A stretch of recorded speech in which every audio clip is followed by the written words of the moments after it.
The hungriest people are often the ones who still choose to share. The winter wind swept across the edge of Black Hollow Pack territory, carrying the scent of snow and wood smoke through the narrow valley. Aloan Hartwell pulled her worn gray coat tighter around her shoulders as she made her way home along the frozen path. The sun had already slipped behind the pine-covered hills, leaving the world washed in shades of silver and blue. Her boots crunched softly over a thin layer of ice, and each breath drifted from her lips in pale clouds. She was tired, more tired than she cared to admit. The small canvas bag hanging from her arm felt almost weightless because there was so little inside it. A single loaf of bread. That was all she had managed to buy after spending the afternoon mending torn blankets for a family in the village. The payment had barely been enough, but she had accepted it with a grateful smile anyway. In Black Hollow, nobody paid much attention to an Omega like Aloan. She lived alone in a tiny cabin near the forest boundary, far from the center of the pack where the stronger wolves gathered. People were polite when they needed something repaired, a shirt sewn, a coat patched, a curtain hemmed. After that, they forgot she existed. It had been that way for years. Aloan tried not to let it bother her. Most days she succeeded. Tonight was harder. She had not eaten since early that morning, and even then it had only been a cup of broth. Her stomach tightened painfully as she glanced down at the loaf. The smell drifted upward through the paper wrapping, warm and comforting despite the cold. She smiled faintly. Back at the cabin, she would light the stove, heat water for tea, and enjoy every bite. It was a simple plan, a small happiness, the kind she had learned to treasure. The path curved around a cluster of snow-covered trees. That was when she noticed someone sitting beneath a large cedar. At first she thought it was a fallen branch or a shadow. Then the figure moved. Aloan slowed. A man sat with his back against the trunk, his dark coat dusted with snow. His head was lowered, and for a moment he seemed completely still. Then he looked up. Even from several yards away, she could see exhaustion written across his face. He looked cold, very cold. His dark hair was damp with melting snow, and there was something strangely lonely about the way he sat there in the fading light. Aloan hesitated. The smart thing would have been to continue walking. The village was still half a mile away. She didn't know who he was. Travelers rarely passed through this part of the territory during winter. Yet something in his expression stopped her. Not fear, not anger, just weariness. The kind that settled deep into a person's bones. Slowly she approached. "Are you all right?" she asked. The stranger looked at her for a long second before answering. His voice was calm, but rough with fatigue. "I've had better days." She offered a small smile. "Do you need help finding shelter?" A faint breath of amusement touched his features before disappearing. "Shelter can wait." His gaze drifted toward the paper-wrapped loaf in her hand. Embarrassment flickered across his face. "Do you happen to have anything to eat?" The question hung in the frozen air between them. Aloan felt her stomach tighten again. Suddenly the loaf seemed heavier than before. It was all she had. Her dinner. Tomorrow's breakfast. Maybe even lunch if she stretched it carefully. The wind stirred through the cedar branches overhead. The stranger waited without speaking, as if he expected nothing. Aloan looked down at the loaf, then back at the man beneath the tree. And in that quiet moment, she realized she had a choice to make. Aloan stood motionless as the wind whispered through the cedar branches. The loaf rested in her hands, still warm beneath the paper wrapping. She could almost taste it already. The stranger did not speak again. He simply sat there, his silver-gray eyes calm and patient, as though he had already accepted whatever answer she might give. That somehow made the choice harder. If he had begged, she might have walked away. If he had demanded, she certainly would have. But there was no pressure in his gaze, only quiet exhaustion. Aloan slowly lowered herself onto a nearby stone covered with snow and brushed the white powder aside. Her stomach twisted painfully. She had spent years learning how to live with less. Less food, less comfort, less attention, less kindness. Yet every sacrifice felt heavy when it arrived. She stared at the loaf for several seconds before releasing a soft breath. Then she held it out toward him. "Here." The stranger blinked. "All of it." Aloan forced a smile. "I do not exactly have anything else." For the first time, genuine surprise crossed his face. He looked from the bread to her and back again. "You should keep half." She shook her head. "You asked if I had something to eat." "I do." His eyes narrowed slightly as though he were trying to understand her. "And what will you eat?" The question landed harder than she expected. Aloan looked away toward the darkening forest. I will figure that out tomorrow. For a moment, neither of them moved. Then the stranger carefully accepted the loaf. His hands were large, rough from labor, yet surprisingly steady despite his obvious fatigue. He unwrapped the paper and broke off a piece. The simple scent of fresh bread filled the cold air. Aloan immediately regretted her decision. Her stomach growled loudly enough that she almost laughed. The stranger heard it too. A faint smile touched the corner of his mouth. You are regretting this already. A little, she admitted. To her surprise, he laughed quietly. The sound was warm and unexpectedly pleasant. He broke the bread in half and held a piece toward her. Then share it with me. Aloan hesitated. I thought you were starving. I am. Then you need it more. And yet I am offering. His eyes held her steadily. After a long pause, she accepted the piece. The bread was smaller than what she had given him, but somehow it felt like more. They ate in silence while snow drifted lazily through the air around them. The forest seemed strangely peaceful, almost protected. When they finished, the stranger leaned back against the tree trunk and closed his eyes briefly. Color had already begun returning to his face. Thank you, he said quietly. Aloan shrugged. It was only bread. No. His gaze lifted to hers once more. It was not. Something in his voice made her chest tighten unexpectedly. She looked away first. You should head into the village. There is an inn near the square. And where are you going? Home. Alone. She smiled faintly. I usually am. For some reason, that answer seemed to bother him. A shadow crossed his features before disappearing. He studied her as though committing every detail to memory. Finally, he stood. He was taller than she had realized. Even tired and travel-worn, he carried himself with a quiet confidence that seemed impossible to ignore. You helped a stranger tonight, he said. Most people would not have. Aloan adjusted her coat against the cold. Maybe most people are smarter than I am. Again, that small smile appeared. Perhaps. He glanced toward the valley where distant village lights flickered in the darkness. Then he looked back at her one last time. What is your name? Aloan Hartwell. He repeated it softly as though testing the sound. Aloan. The way he said it sent a strange warmth through her chest. And yours? She asked. For the briefest moment, something unreadable flashed in his eyes. Ronan, he replied. Then he inclined his head politely. Good night, Aloan Hartwell. She watched him disappear into the falling snow until the darkness swallowed him completely. Only after he was gone did she begin the walk home. Yet with every step, she found herself thinking about the stranger beneath the cedar tree and the peculiar look in his eyes when he had spoken her name. The cabin felt colder than usual that night. Aloan pushed open the wooden door and stepped inside, immediately greeted by the familiar scent of pine logs and old books. Usually the little house brought her comfort. Tonight it felt strangely empty.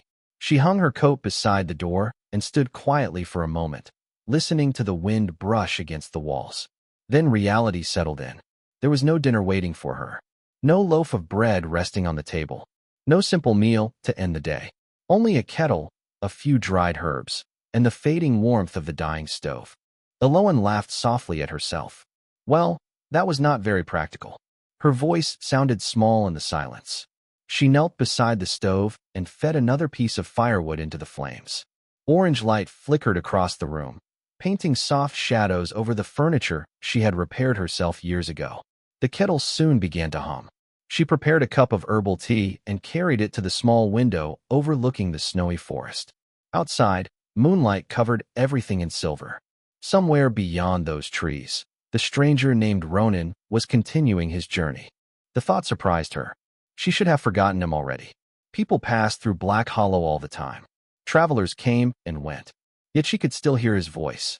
She could still remember the unusual intensity in his eyes whenever he looked at her. Aloan wrapped both hands around the warm cup. You are imagining things, she whispered. Even so, she found herself smiling. The tea eased some of the hunger, but not all of it. As the hours passed, sleep refused to come easily. Every time she closed her eyes, she remembered the question he had asked. What will you eat? Such a simple question. Yet nobody had asked her something so personal in a very long time. Most people spoke to her only when they needed a service. Ronan had looked at her as if the answer genuinely mattered. Near midnight, she finally drifted asleep beside the stove. When morning arrived, Pale sunlight filtered through the frosted window. Eloan woke slowly and immediately felt the familiar ache of an empty stomach. She stretched, wrapped herself in a thick sweater, and stepped outside to begin another ordinary day. Snow sparkled across the valley. Smoke rose from distant chimneys in the village below. Life moved forward exactly as it always had. Or so she thought. By mid-morning, she arrived at the village square carrying a basket of sewing supplies. The square buzzed with conversation. Merchants opened stalls. Children chased one another through the snow. Farmers discussed weather forecasts near the well. But something felt different. People seemed unusually excited. Clusters of villagers stood whispering together. Eloan noticed several heads turning toward the main road leading into the territory. "What happened?" she asked an elderly baker arranging fresh rolls on a display table. The woman barely looked up. "You have not heard?" Eloan shook her head. "Heard what?" The baker lowered her voice dramatically. "Royal Scouts were spotted near the northern ridge before dawn." Eloan blinked. "Royal Scouts? From the capital?" The woman nodded eagerly. "They say important visitors may be traveling through Black Hollow." Excited murmurs swept through the square. Eloan tried not to laugh. The royal capital was hundreds of miles away. Powerful people did not visit forgotten territories like theirs. She thanked the baker and continued toward the tailor shop where she worked part-time. Yet as she crossed the square, a strange feeling settled into her chest. She could not explain it. The sensation was neither fear nor excitement. It was anticipation, as though something invisible had begun moving beneath the surface of her ordinary life. And somewhere deep inside, she found herself wondering if the mysterious traveler she had met beneath the cedar tree had truly been as ordinary as he seemed. The rest of the afternoon passed slowly, but the strange feeling inside Eloan refused to disappear. She spent hours mending winter coats in the tailor shop, carefully guiding thread through worn fabric while conversations drifted around her. Every customer seemed to be talking about the same thing. Royal Scouts, riders on the northern roads, unusual movement near the border territories. By sunset, the rumors had grown larger than the mountains themselves. Some claimed a noble family was passing through. Others insisted a royal inspection was coming. A few whispered that someone from the capital had vanished and was being searched for. Eloan tried to ignore it. Rumors were the village's favorite pastime during winter. Yet every time she reached for a spool of thread, her thoughts drifted back to the traveler beneath the cedar tree. Ronan. Even his name lingered strangely in her mind. As darkness settled over Black Hollow, she closed the tailor shop and began the walk home. Snowflakes drifted lazily from the sky, covering the road in fresh white powder. Lanterns glowed warmly in cottage windows. Everything looked peaceful, ordinary, safe. Halfway home, she noticed hoofprints along the roadside. Not one horse. Many. Large horses. Well-shod and disciplined. The tracks were fresh. She slowed and studied them. Travelers occasionally crossed through the territory, but groups this size were uncommon. The hoofprints continued northward toward the forest. Eloan frowned. A cold breeze brushed her cheek. Suddenly, she remembered the confidence in Ronan's posture despite his worn clothing. The calm authority in his voice.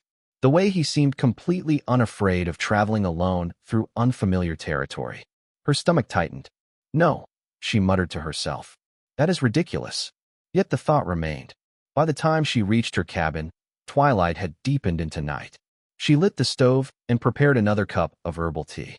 The house felt quieter than usual. She sat beside the window again, watching snow collect along the fence outside. Eventually her gaze drifted upward toward the moon hanging above the trees. "Who are you really?" she whispered. The question vanished into the silence. Sleep came easier that night, but dreams followed. She dreamed of standing beneath the cedar tree again. Snow fell softly around her. Ronan stood a few feet away, his face hidden in shadow. She could not see him clearly, yet she somehow knew he was smiling. Then the dream shifted. Bright banners appeared overhead. Hundreds of lanterns glowed against a dark sky. Voices echoed through a massive hall she had never seen before. And somewhere beyond the crowd, silver-gray eyes found hers. Eloan woke before dawn, her heart racing. Pale sunlight filtered through the frost-covered glass. She sat upright and laughed softly at herself. It had only been a dream. Still, the feeling lingered. She dressed quickly and stepped outside. The air was crisp and cold. Smoke curled from distant chimneys. For a few peaceful moments, everything seemed normal. Then a horn sounded across the valley. Alolan froze. A second horn followed. Then a third. Deep, powerful, formal. The kind used for official arrivals. Doors opened throughout the village. People stepped onto porches and into streets. Voices rose in confusion. Alolan followed the growing crowd toward the main road. Her pulse quickened with every step. When she reached the edge of the square, she saw villagers gathering along both sides of the street. Even the pack elders had appeared. Something important was happening. Very important. Then she heard it. The distant rhythm of approaching horses. Not a few riders. Dozens. The sound echoed through the valley like rolling thunder. Banners appeared first, dark against the morning sky. Then came armored riders mounted on powerful black horses. The crowd gasped. Every banner carried the same silver crest. The royal crest of Blackthorn. Alolan felt her breath catch. The capital had not sent scouts. The capital had come itself. The entire village seemed to stop breathing. Alolan stood among the crowd as the royal procession advanced down the snow-covered road. Sunlight reflected from polished armor.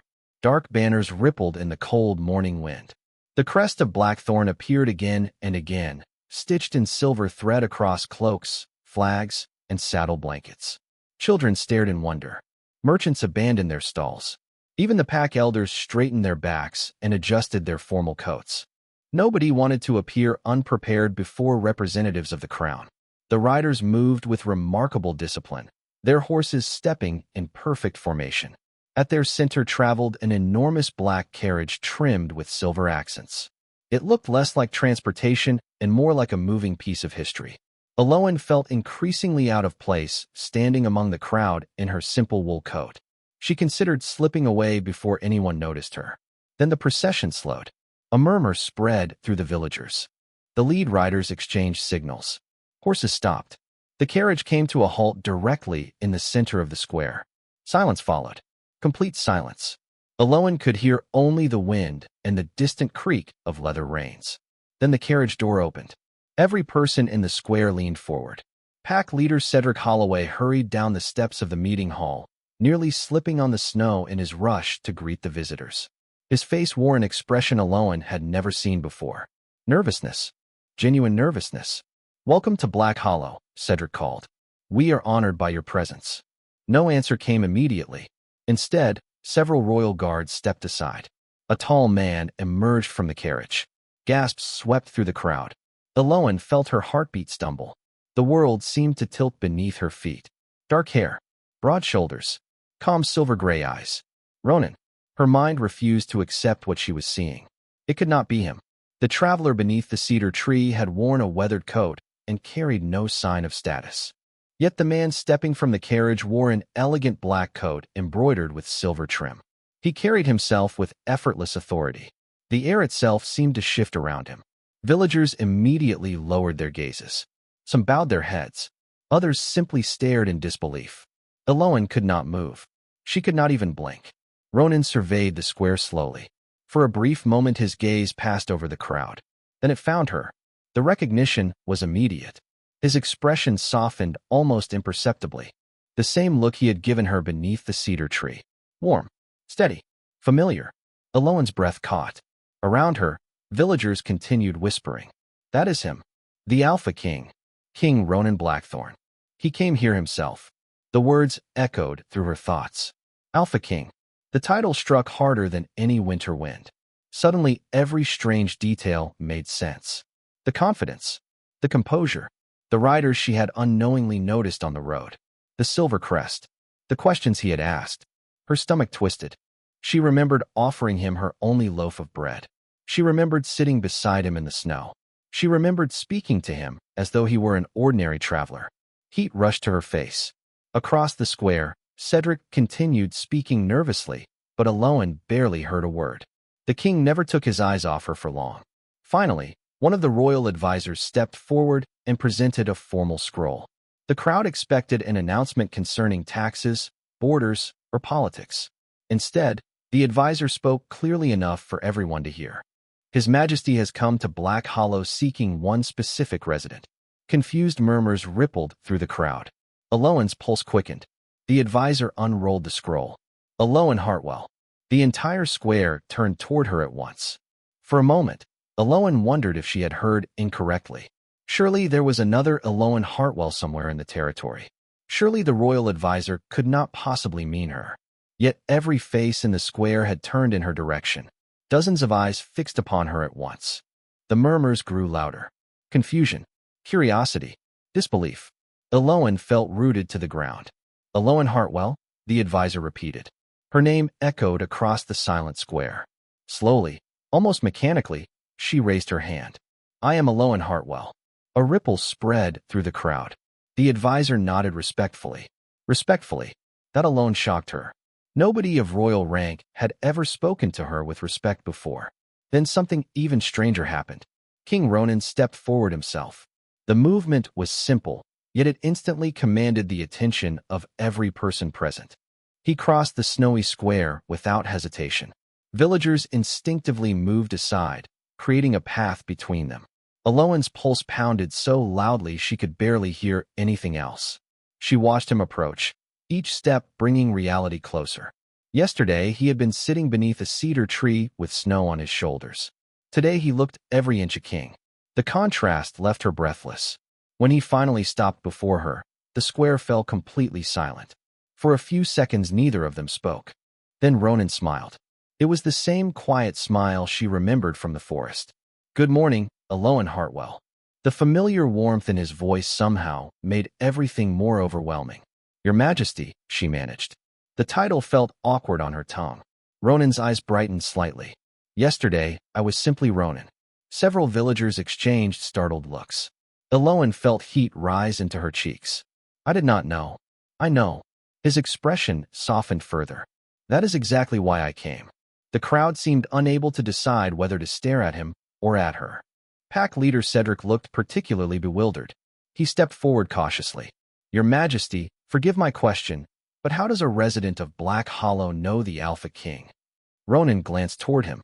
Because she treated me as a person rather than a title. The answer created another wave of whispers. Alolan wished the snow would open beneath her feet and swallow her whole. She had never enjoyed attention. Now the entire village was watching her conversation with the most powerful man in the kingdom. Ronan turned back to her. Did you sleep well? She blinked. Of all the questions he could have asked, that was not the one she expected. I suppose so. Good. His gaze lingered on her face. I was hoping you would not regret sharing your meal. The memory returned instantly. The loaf of bread, the cold evening, the cedar tree. Several nearby villagers gasped softly. They had heard every word. Alolan suddenly understood what was happening. Ronan was not hiding the truth. He wanted everyone to know. You really were hungry, she said quietly. A hint of amusement touched his features. Very. And you really traveled alone? For part of the journey. His smile widened. My advisors were not pleased when they discovered it. A few members of the royal entourage looked away with expressions that confirmed exactly that. For the first time since the procession arrived, Alolan nearly laughed. The tension eased slightly. Then Ronan reached inside his coat and withdrew a folded piece of paper. I came here to thank you properly, he said. But there is something else I would like to ask. The square grew silent once more. Alolan stared at him as winter sunlight glimmered across the snow around them. Whatever happened next, she knew with absolute certainty that her life would never be ordinary again. Alolan stood silently as the Alpha King looked at her across the snowy square. The excitement surrounding them seemed distant now, drowned beneath the weight of everything that had happened since sunrise. Less than a day earlier, Ronan had been a stranger sitting beneath a cedar tree. Now he stood before her as the ruler of an entire kingdom. Yet somehow the most surprising part was not his title. It was the fact that he still looked at her exactly the same way. Ronan glanced at the folded document in his hand before returning his attention to her. Yesterday, he said softly, I mentioned that I had something else I wanted to ask. A flicker of recognition crossed Alolan's face. She had almost forgotten. So much had happened since then. Yes, she replied quietly. You did. The square grew silent once more. Villagers leaned forward. Even the royal advisors seemed interested in what would come next. Ronan's expression became thoughtful. I wanted to ask what taught you to do it. Alolan blinked. Do what? Give away your last meal. The question surprised her. She had expected something far more complicated. Around them, the crowd listened carefully. Eloan lowered her gaze for a moment. I do not know, she admitted. It just felt like the right thing to do. Ronan studied her face as though the answer itself mattered. Then a faint smile appeared. Exactly. Before she could ask what he meant, he reached inside his coat and withdrew a small silver medallion hanging from a leather cord. The polished surface caught the winter sunlight, sending flashes of silver across the snow. Several members of the royal escort immediately straightened. Whatever the object was, it clearly carried significance. Do you know what this is? Ronan asked. Eloan shook her head. No, your majesty. His smile widened slightly. Yesterday, I was simply Ronan. Warm laughter rippled through the crowd. Then his expression grew serious again. This medallion is carried only during what the crown calls a character journey. Curious murmurs spread among the villagers. Ronan slowly turned the medallion in his hand. Every ruler eventually faces the same problem. People stop showing them the truth. The crowd fell quiet. When merchants know you are a king, they speak differently. When strangers know you are a king, they behave differently. When people see power, they often stop revealing who they really are. His silver-gray eyes swept across the square. Titles reveal loyalty. They do not always reveal character. Silence settled over the village. Ronan continued. That is why, every few years, a ruler travels without ceremony, without banners, and without visible authority. Understanding dawned across Eloan's face. The cold road, the worn coat, the lonely cedar tree. None of it had been accidental. You were learning about your kingdom, she said softly. Ronan nodded. And about the people inside it. He paused. Most people taught me exactly what I expected. Something in his voice hinted at disappointment. Then his gaze settled on her. You did not. Eloan felt her pulse quicken. Around them, nobody moved. Throughout my journey, many people became generous after they recognized signs of wealth, Ronan said. Others became generous after learning my identity. A faint smile touched his face. Some became generous very quickly. A few royal advisors exchanged amused looks. Then the smile faded. But only a handful of people helped before they knew who stood before them. Eloan stared at him. A handful. Very few. His voice softened. And among them, you gave more than anyone else. She immediately shook her head. It was only bread. No. His answer came without hesitation. It was your dinner. The square fell silent. Snow drifted gently between them. You were hungry, Ronan continued. Yet you still chose kindness over comfort. Eloan looked away. I would have managed. Exactly. His words carried unexpected emotion. You sacrificed something that mattered. For a moment, neither of them spoke. Then Ronan revealed the truth that would change the entire tone of the morning. When I returned to my escort last night, I told them about you. Eloan blinked. Me? Yes. A genuine smile appeared. Because after weeks of traveling across the kingdom, I had finally met someone who expected absolutely nothing in return. The words echoed through the square. Ronan stepped forward slightly. Most rulers spend their lives searching for people they can trust. His gaze never left hers. Yesterday, beneath a cedar tree, I found one. A stunned silence followed. Even the royal advisors appeared impressed by the statement. Then Ronan slowly turned toward the gathered villagers. And if someone this trustworthy could remain unnoticed for years, he said quietly, what else have we all failed to see? The question settled across the square like falling snow, and for the first time, every eye turned toward Eloan with a new understanding. For several long seconds, nobody answered Ronan's question. The winter wind drifted through the square, stirring cloaks and banners alike, yet the silence remained unbroken. And if someone this trustworthy could remain unnoticed for years, what else have we all failed to see? The words seemed to linger over Black Hollow like falling snow. Eloan stood motionless beside the Alpha King, her heart beating faster than before. Around her, villagers shifted uneasily. Some looked down. Others exchanged uncomfortable glances. No one appeared eager to speak first. Ronan did not press them. He simply waited. The patience in his expression somehow made the silence feel even heavier.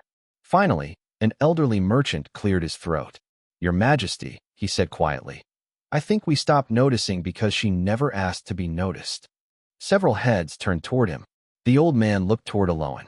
She was always helping someone, always fixing something, always making life easier for everyone else. He paused. After a while, we started treating that as normal. A murmur of agreement spread through the crowd. Ronan nodded slowly. That happens more often than people realize.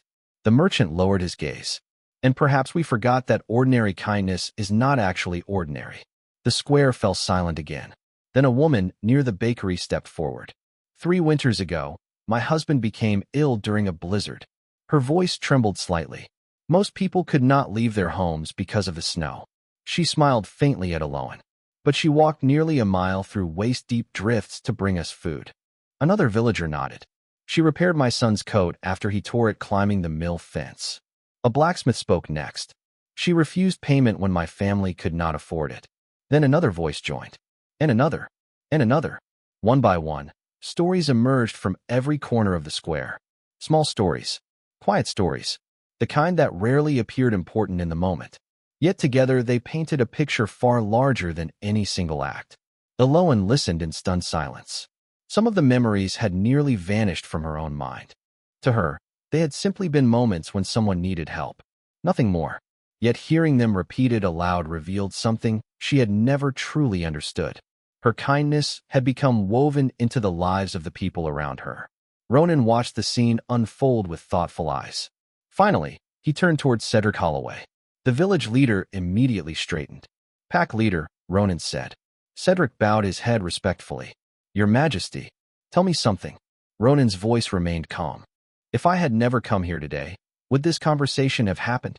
The question struck the square with surprising force. Cedric opened his mouth, then stopped. For a moment he seemed unable to answer. Eventually he released a slow breath. No. The honesty in his voice surprised everyone, including himself. Ronan nodded once. I do not believe that makes Black Hollow cruel. The tension eased slightly, but I do believe it reveals something important. He looked across the gathered villagers. People often wait for greatness to arrive wearing a crown.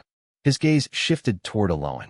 Meanwhile, real character may be standing beside them every day. The words settled deeply into the crowd. Several villagers wiped away tears. Others nodded slowly, recognizing the truth in what he said. Cedric stepped forward until he stood directly before Aloan. The village leader, who had barely spoken more than a handful of words to her over the years, now lowered his head respectfully. Aloan Hartwell, he said. She looked up, startled. Yes. His voice carried across the square. Black Hollow should have thanked you a long time ago. Silence followed. Then the baker nodded. The blacksmith nodded. Families throughout the crowd nodded. One after another, the people of Black Hollow openly acknowledged what they had overlooked for years. Aloan felt emotion tighten her throat. She had never wanted recognition. Yet somehow receiving it felt like a wound she had forgotten she carried finally beginning to heal. Ronan glanced toward her and smiled. Do you see now? He asked softly. She blinked back tears. See what? His silver-gray eyes softened. Trust is easy to miss when it arrives quietly. He paused. But that does not make it any less valuable. For the first time in years, Aloan truly believed him. And standing in the center of the snowy square, surrounded by people who finally saw her clearly, she realized that kindness had never made her invisible. It had been revealing her character all along. For several moments, nobody moved. The square stood wrapped in a quiet stillness that felt different from silence. It was the stillness that followed understanding. Snow drifted gently through the winter air while the people of Black Hollow remained gathered around Aloan, no longer seeing her as the overlooked Omega who lived near the forest boundary. They saw her as she truly was. A woman whose character had quietly touched countless lives without asking for recognition. Aloan felt overwhelmed by the realization. For years she had believed she occupied only a small corner of the world.